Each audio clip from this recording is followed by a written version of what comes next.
Former House Representative Tulsi Gabbard of Hawaii just finished speaking at the Rage Against the War Machine event at the Capitol of Washington, D.C.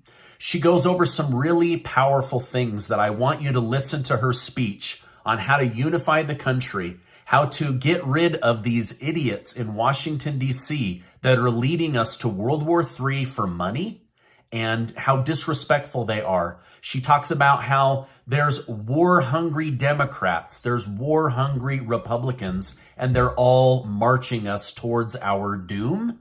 This is really, really powerful, and I want you to hear it. Aloha.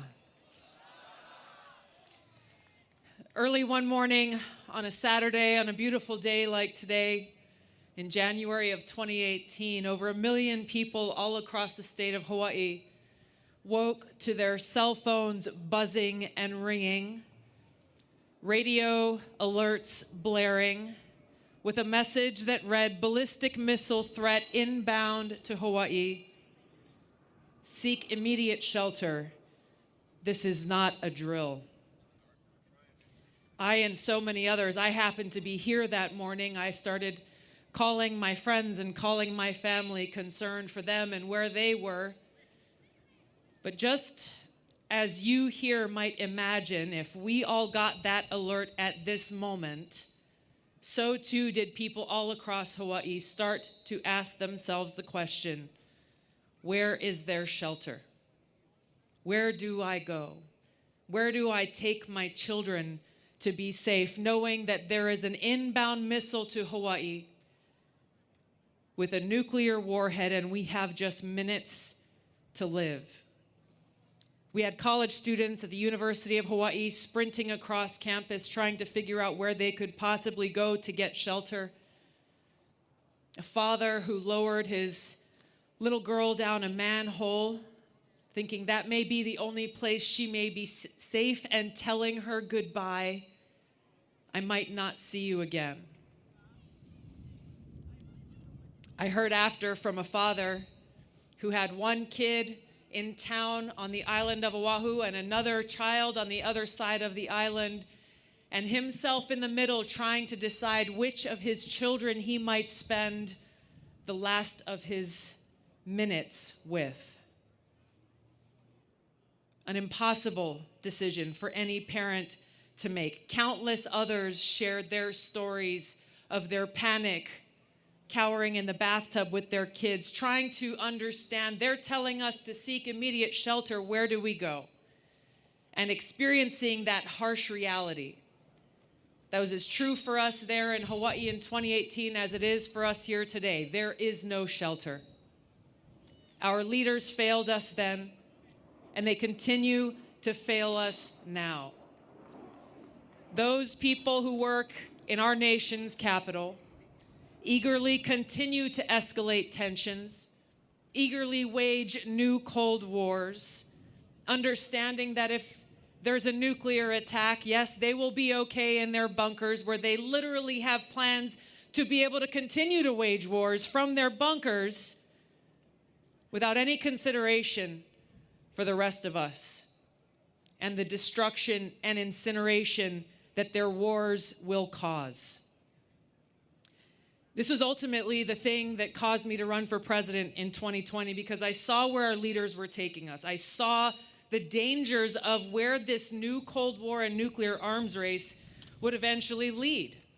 Whether intentional or accidental, there is only one destination for such wars, and that is a nuclear holocaust.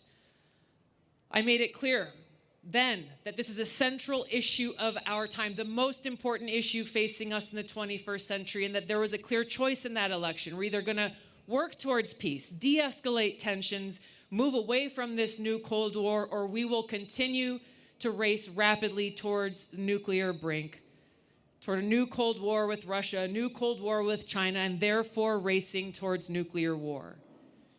Now, for those of you who remember that election, this issue was not important to the media. They refused to talk about it. They refused to raise the question in the debates. There was no other candidate willing to talk about this issue. It was not important to them then, and it's not important to them now. And so here we are. 2 short years later, what I warned about then is now our reality.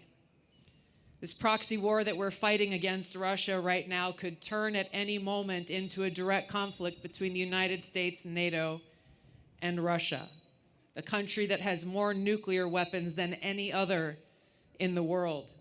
Now, anyone with a little bit of common sense knows that a Cold War can very quickly turn to a hot war. And that when you're waging a hot war against a nuclear-armed country, it's just a matter of time before it leads to the use of nuclear weapons at any moment. And here's the insanity of it all. We have talking heads on TV, we have politicians, we have very powerful people here in the United States and all around the world speaking with a straight face, well, you know, if we start World War III or when World War III starts, here's how we're going to fight and win. That if Putin decides to use tactical nuclear weapons, here's what we're going to do, as though such a war could ever be won. It cannot be won. World War III cannot be won. They're living in this archaic mindset of World War I and World War II and not facing the realities that we have today. There is no way to win a nuclear war. There is only one end, and that is a nuclear holocaust.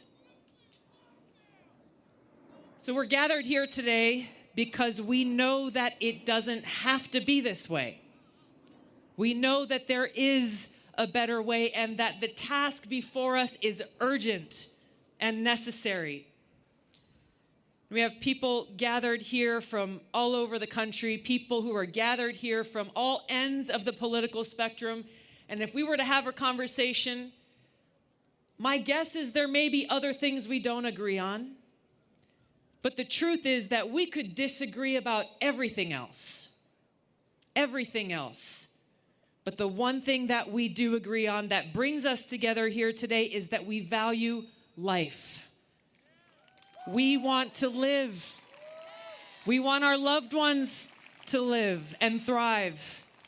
We want to be able to go out on a day like today and walk in the trees and hear the birds chirping with the sun shining down on our face. We understand that whatever our differences may be, that we must stand together as people who cherish peace, security, and freedom. We must set aside our differences, work together to fire those warmongering politicians from both political parties who serve their masters in the military-industrial complex instead of serving the people. Those warmongers who carelessly and thoughtlessly are sending us hurtling towards a nuclear holocaust that would destroy all life and the world as we know it. The only way we can stop them is when we stand together and lift our voices in unity, telling them no. We will not let you destroy us. We will not let you destroy our loved ones, our communities, our country, here in the United States and around the world. If we stand together on this one issue, we will be able to wrest the power away from those who don't care about us, those who bend the knee to their overlords in the military-industrial complex, take back that power and ensure that we take those trillions of dollars they are feeding into the war machine and instead dedicate those resources towards peace, prosperity, and freedom. We cannot be free and prosperous or safe unless we are at peace.